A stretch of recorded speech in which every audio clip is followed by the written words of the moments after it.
Ingat dengan kata-kata Jack Ma. Orang-orang yang bermental miskin itu adalah orang-orang yang susah dilayani. Diberi sebuah peluang dengan gratis, mereka pikir itu jebakan. Ditawarkan investasi kecil, katanya hasilnya tidak besar.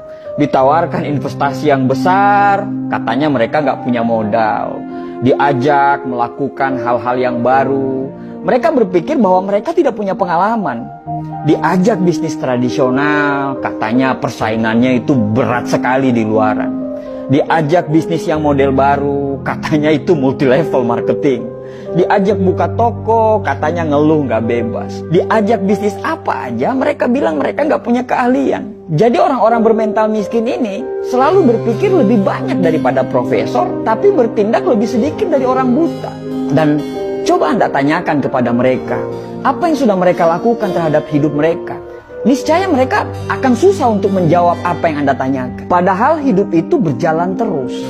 Dan tanpa mereka sadari, mereka itu lagi menyia-nyiakan hidup yang hanya sementara di dunia ini. Apa yang terjadi dengan kita sekarang?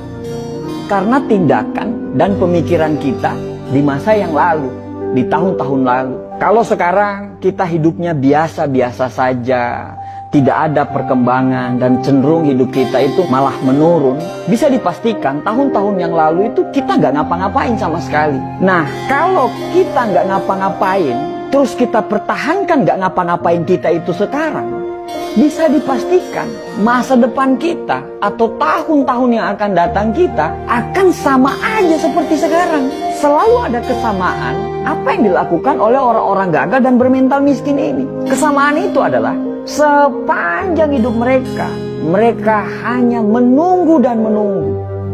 Andai saya punya uang, saya akan bla bla bla. Andai saya jadi pimpinan, saya akan ini, saya akan itu.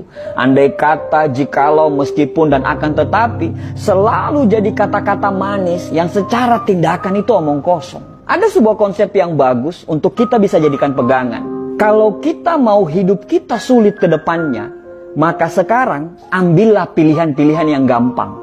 Nonton Netflix berseri-seri, scroll TikTok berjam-jam, nongkrong dengan teman-teman, bangun kapanpun kita mau, dan lakukan apapun yang kamu suka. Itu adalah tindakan yang sangat gampang. Tapi konsekuensinya adalah masa depan yang sulit. Atau kita mau mengambil pilihan yang kedua, yaitu kalau mau kehidupan ke depan kita gampang, maka sekarang kamu harus mengambil pilihan-pilihan yang sulit. Bikin rencana hidup, disiplin terhadap waktu, belajar hal-hal yang baru tanpa melupakan untuk mempertajam ilmu-ilmu yang lama, berteman dengan orang-orang yang mau diajak bertumbuh. Dan itu semua adalah pilihan-pilihan yang sulit. Tapi dengan pilihan-pilihan tersebut, insya Allah hidup ke depan kita itu akan jadi gampang. Merasa berdosalah ketika kamu melakukan hal-hal yang tidak bermanfaat. Hindarilah hal-hal yang tidak bermanfaat, makan makanan yang sehat, tidur yang teratur. Ya susah memang, tapi insya Allah hal-hal yang sulit yang kamu jalani itu akan membuat hidupmu gampang ke depannya. Dan gampang di masa-masa yang akan datang. Setiap tindakan selalu siaplah dengan konsekuensinya.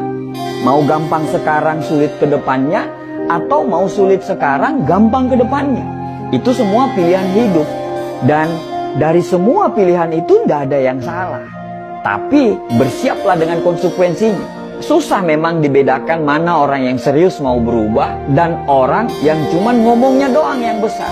Kamu tahu kalau hidupmu masih serba kekurangan, tapi kamu malah tidak mau kerja keras. Kamu tahu kalau sukses itu butuh perjuangan dan kegagalan, tapi kerjamu hanya mengeluh dan banyak protes. Kamu tahu kalau kamu kurang, tapi justru kamu bangga dengan kekuranganmu itu. Bahkan parahnya, kekurangan itu justru kamu jadikan alasan pembenaran kenapa kamu masih seperti ini. Ya wajarlah dia sukses, dia akan punya modal, sedangkan saya, ya wajarlah orang tuanya kaya, sedangkan saya, ya wajarlah dia didukung, sedangkan saya, ya wajarlah, maklumlah, mereka yang pantas apalah, dan bla bla bla bla bla. Banyak sekali alasan yang Anda ungkapkan. Padahal setiap orang itu pasti punya perangnya masing-masing loh. Kamu berperang dengan perangmu sendiri, begitu juga mereka. Mereka berperang dengan perangnya masing-masing.